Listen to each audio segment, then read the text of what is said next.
इमाम हुसैन अलैहिस्सलाम ने खुतबा मिना में फरमाया,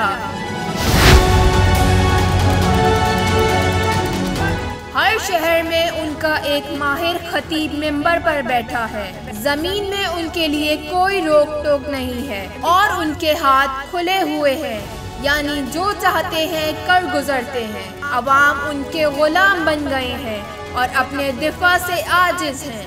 हुक्काम में से कोई हाकिम तो जालिम, जाबिर और दुश्मनी और अनाथ रखने वाला है, और कोई कमजोरों को सख्ती से कुचल देने वाला। इन्हीं का हुक्म चलता है, जबकि ये ना खुदा को मानते हैं और ना रोजे जजा को।